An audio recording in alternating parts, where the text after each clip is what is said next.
Assalomu alaykum aziz kuzatuvchilar. Bugungi video darsimizda sizlar bilan bosh va orqa miya o'tkazuv yo'llari haqida gaplashamiz. Biz sizlar bilan o'tgan darsimizda bosh miyaning oq moddasidagi 3 xil tolalar haqida gaplashgan edik. Shulardan assosiativ hamda komissural tolalar haqida, ularning anatomiyasi haqida ma'lumotlarga ega bo'lgan edik. 3-turdagi tolalarimiz bular proyeksion tolalar hisoblanadi. Proyeksion tolalar bosh hamda orqa miyani bir-biri bilan bog'lashga xizmat qiladi. Demak, proyeksion tolalar ikki xil yo'nalishda bo'lar ekan. Birinchisi yuqoriga ko'tariluvchi, ikkinchisi pastga tushuvchi. Xo'p, ularning dastlab klassifikatsiyasi bilan tanishib olamiz. Demak, proyeksion o'tkazuv yo'llari, proyeksion tolalar demak, ikki turga bo'linadi. Ular efferent tolalar hamda afferent tolalarga bo'linadi. Efferent tolalar bular markazdan periferiyaga boruvchi, pastga tushuvchi yo'llar hisoblanadi. Bularga demak bizani harakatimizni ta'minlab beruvchi tolalar kiradi. Ular harakatga javob beradi. Afferent tolalar esa periferiyadan markazga intiluvchi tolalar hisoblanadi. Bularga bizni sezgimizni ta'minlab beruvchi tolalar kiradi. Xo'p, endi harakatni ta'minlovchi efferent tolalarning o'zi yana ikkita turga bo'linadi. Bular ixtiyoriy hamda ixtiyorsiz harakat, piramidal hamda ekstra piramidal yo'llar hisoblanadi. Ekstra piramidal. Piramidal yo'llar bu ixtiyoriy harakatga javob beruvchi yo'llar hisoblanadi. Ekstra piramidal esa ixtiyorsiz harakatimizga javob beradi. Piramidal yo'llarning o'zi yana ikkita turga bo'linadi. Xo'p, demak, tractus corticospinalis va tractus corticonuclearis yo'llar hisoblanadi. Ya'ni corticospinalis bu bizning harakatlarimizga javob bersa, corticonuclearis bu po'stloq hamda bosh miya ustunida joylashgan o'zaklarga boruvchi yo'llar hisoblanadi. Bosh miya nervlarini o'zaklariga boruvchi yo'llar. Ekstrapiramidal tolalarga kiradi. Demak, tractus rubrospinalis, tractus tectospinalis, tractus vestibulospinalis,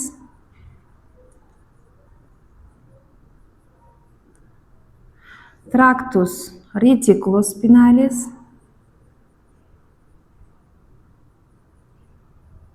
hamda tractus alveospinalis va boshqalarni kiritishimiz mumkin. Asosiylari shular. Xo'p, demak, bu bizani ixtiyorsiz harakatlarimizga, mushak tonusimizga, ixtiyorsiz ritmik harakatlarimizga javob beradi. Endi afferent tolalarga esa biz xuddi efferentda ixtiyoriy hamda ixtiyorsiz turlar bo'lgani kabi afferent, ya'ni sezgi tolalarimizda ham, sezgi o'tkazuv yo'llarimizda ham ikki xil turga bo'lib olishimiz mumkin. Bu bizani idrok etiladigan sezgimiz, ya'ni biz seza oladigan sezgimiz hamda anglay oladigan va anglay olmaydigan, idrok etilmaydigan sezgimizga bo'linadi. Demak, sezgining o'zi ham ikkita turga bo'linar ekan. Idrok etiladigan, biz anglay oladigan sezgimiz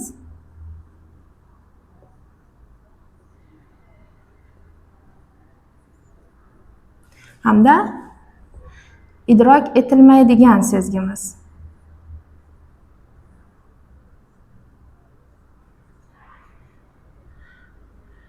Xo'p, biz anglay oladigan, idrok eta oladigan sezgimizni o'zi yana 3 turga bo'linadi. Demak, bular yozmayapman-da. Ekstraretseptiv,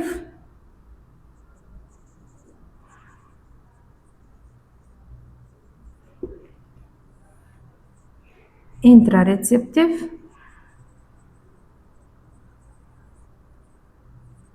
hamda proprioretseptiv.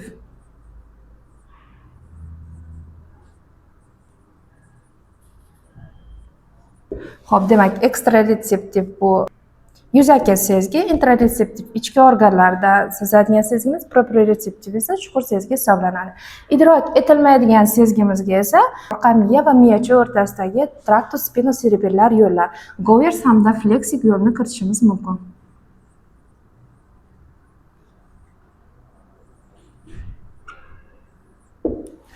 Xo'p, demak, shu ketma-ketlikda birin-ketin biz o'tkazuv yo'llarini chizib o'rganamiz.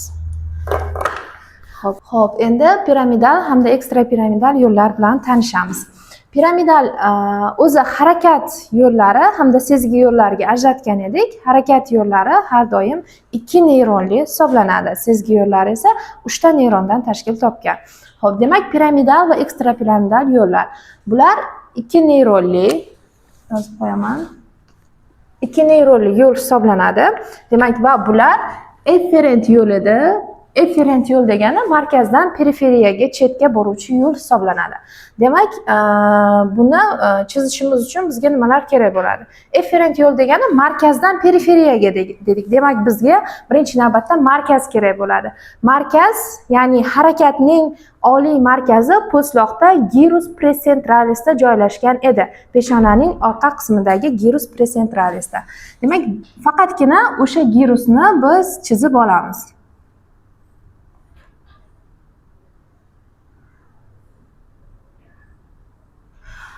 Faqatgina peshona qismida gyrus precentralisni chizdim va bu gyrus precentralisda esingizda bo'lsa, tana a'zolarini teskari odam shaklida joylashardi. Ya'ni boshi pastga, oyog'i tepaga bo'lib joylashardi.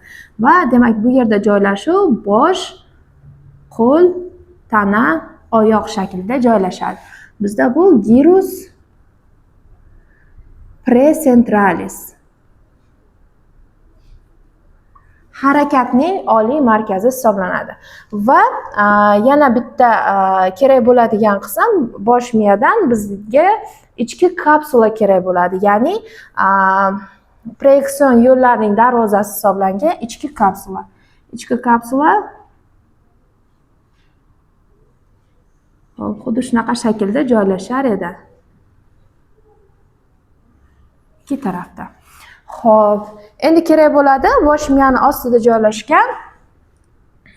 Xo'p, o'rta miya faqat tashqaridagi korpusini chizdim. O'rta miya oldidan miya oyoqchalari xuddi shunaqa tuzilishda bo'lardi. Xo'p, kerak bo'ladi ko'prik, ko'ndalang bolish shaklida. Kerak bo'ladi bizga uzunchoq miya. Uzunchoq miyaning ham shakli shunaqa edi va kerak bo'ladi orqa miya. Xo'p, bu oldingi qismi fissurasi va orqa qismida so'kosi. Xo'p, endi ixtiyoriy harakat dedik. Ixtiyoriy harakatga deyarli barcha harakatlarimizni kiritishimiz mumkin. Ya'ni men doskaga qo'limni olib borib yozishim. Bu meni ixtiyoriy harakatim. Xo'p, bu qanday boshlanadi?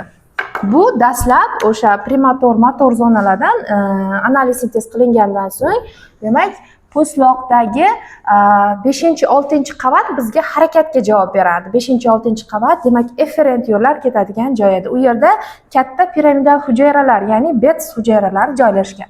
Demak, po'stloqdagi qo'l zonasidagi o'sha 5-6 qavatdagi yirik piramidal hujayralardan boshlanadi. Xo'p, aynan shu joydan boshlangan, qo'l zonasida boshlangan yo'llar ichki kapsulani biz oldingi oyoqcha, orqa oyoqcha hamda tizzasi bor deb aytgan edik.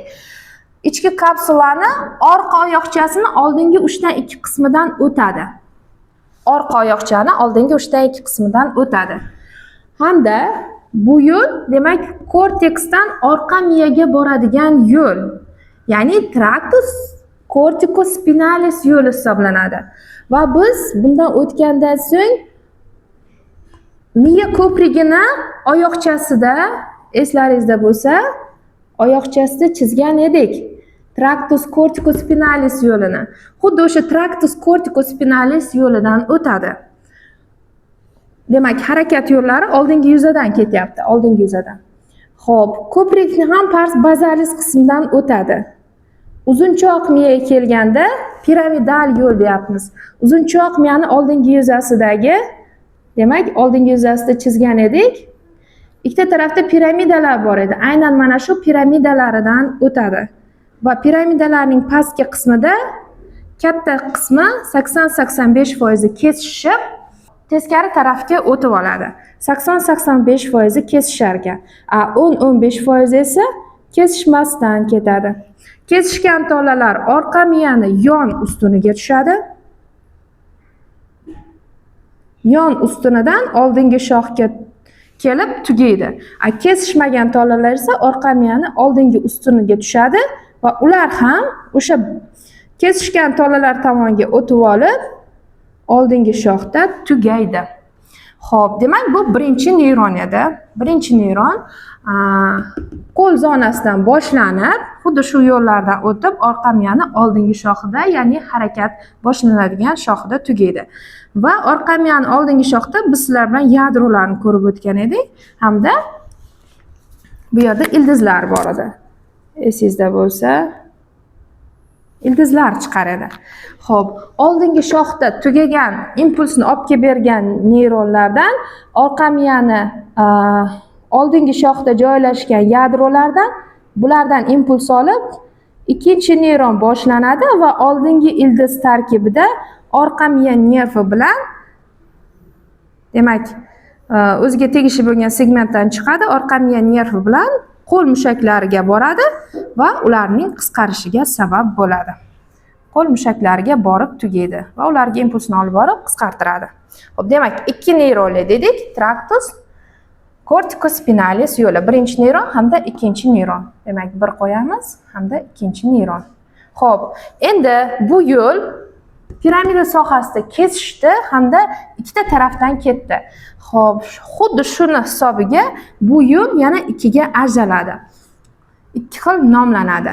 Xo'p, demak, birinchisi tractus corticospinalis lateralis, bu kesishgan tolalarga taalluqli. Ikkinchisi esa tractus corticospinalis anterior. Bu oldingi tizimchadan o'tgan kesishmagan tolalarga taalluqli. Demak, yon tizimchadan o'tsa kesishgan tolalar tractus corticospinalis lateralis yo'lini hosil qiladi. Oldingi tizimchaga tushgan kesishmagan tolalar tractus corticospinalis anterior yo'lini hosil qilar ekan. Demak, bu bizda piramidal yo'llarning tractus corticospinalis yo'li hisoblanadi. Xo'p, endi sizlar bilan tractus corticonuklearis yo'li haqida gaplashamiz. Tractus corticonuklearis ham ixtiyoriy harakat hisoblanadi va bu uchun ham bizga, demak, gyrus precentralis kerak bo'ladi. Bosh, qo'l, tana, oyoq. Xo'p, hamda ichki kapsula interna, o'rta miya, ko'prik hamda uzunchoq miya kerak bo'ladi. Biz sizlar bilan miya ustunini ko'rgan paytimiz, miya ustunida o'rta miyada 3-4 nerv yadrolarini ko'rgan edik. Ko'prikda demak 5-6-7 nerv. Tractus corticonuklearis faqatgina harakatlantiruvchi yadrolari bor bo'lgan yo'llarga boradi, chunki pastga efferent tushuvchi yo'l. 8-nervda harakatlantiruvchi yadro yo'q.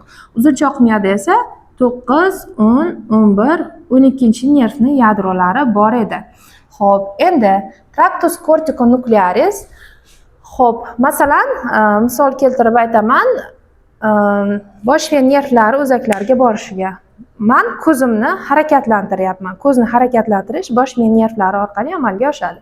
Demak, ko'zni harakatlantirish uchun bosh qismidagi o'sha betis hujayralaridan boshlanadi. Bu ham ikki neyronli yo'l.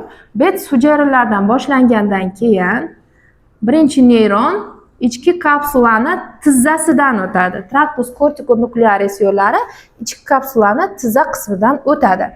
Hamda demak o'rta miyada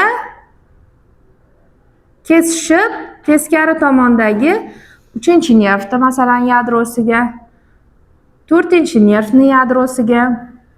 Xo'p, agar 5-nerv masalan chaynoq mushaklarini harakatlantirish kerak bo'lsa, 5-nervning yadrosiga kesishib o'tadi. Ya'ni birinchi neyron sohasida bosh miya nervlari kesishadi.